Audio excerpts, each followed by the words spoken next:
Hello, Kaitlyn. This is for you. So I'm just inviting you into my backyard for a second because I wanted to show you the gardens that I have started with the kiddos. So here are my, well, I have 4 basil bushes, and these are 2 on this side. So I don't know if let me try to give you a whole glimpse of our backyard. It's kind of a simple backyard, but really fun. So we've got, you know, grass, and then we've got our neighbor's yard, and neighbors, and neighbors, and neighbors. And so just a little glimpse, and gardens. Yay, gardens.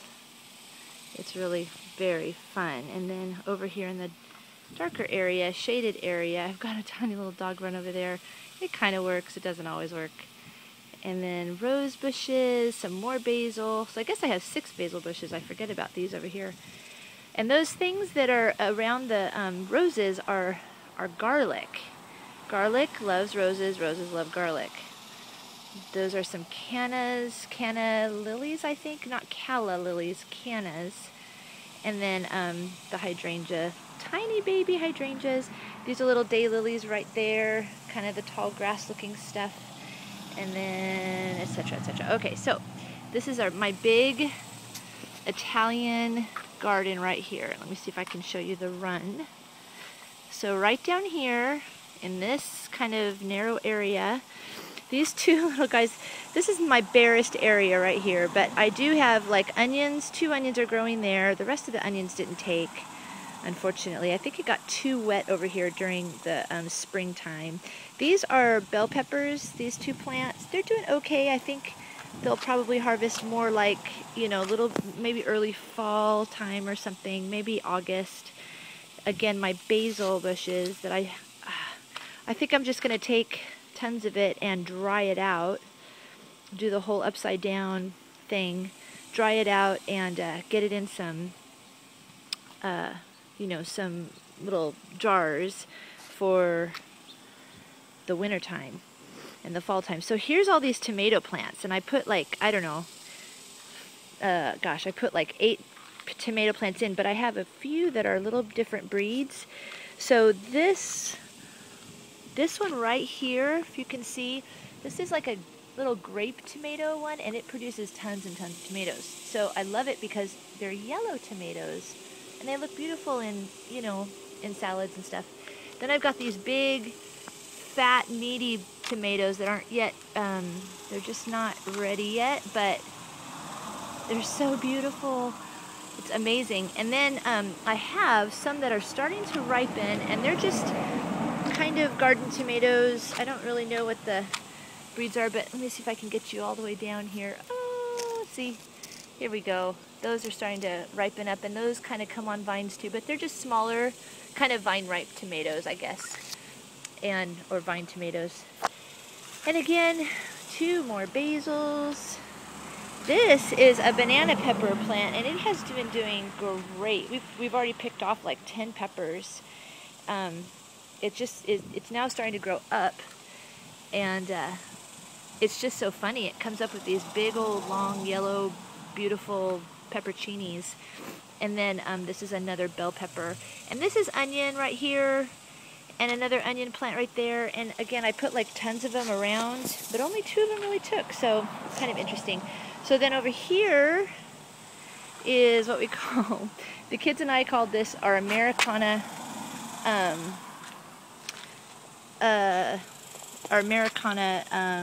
garden. And so there's beans and corn and squash, and it's kind of a fun little system that we learned about that the Iroquois Indians started when the Pilgrims came over. They showed them about 3 different seeds that are actually like 3 sisters. The first or oldest sister is the corn plant. So you plant that in first. Then the next week is the pole bean plant. That's the middle sister. And she literally will wrap herself around the corn plant. So you can see that right here. The sun is behind me. I'm hoping that you can actually see this, but see, it's totally funny.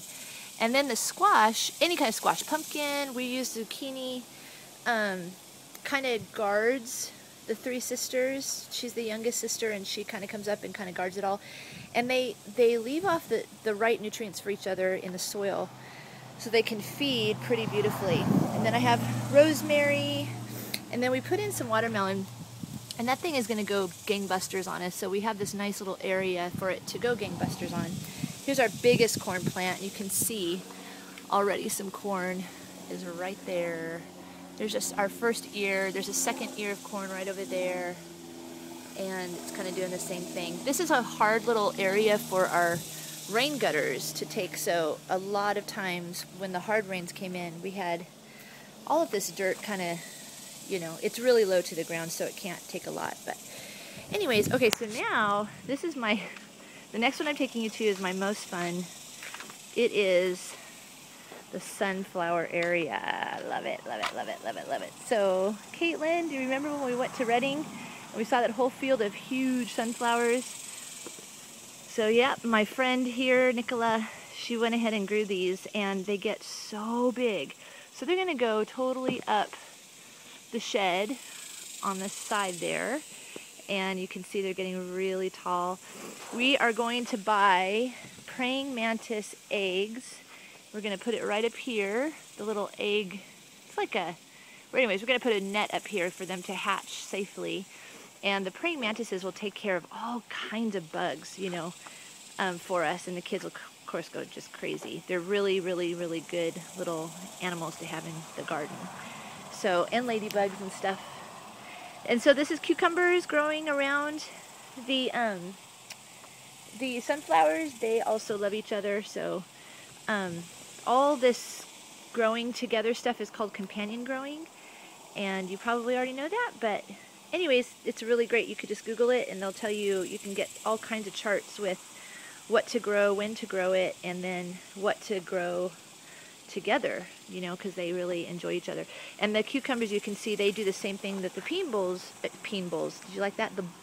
The pole beans do. They just start to climb up the sunflower stalks, and this one is trying to find that stalk, and she will soon and very soon.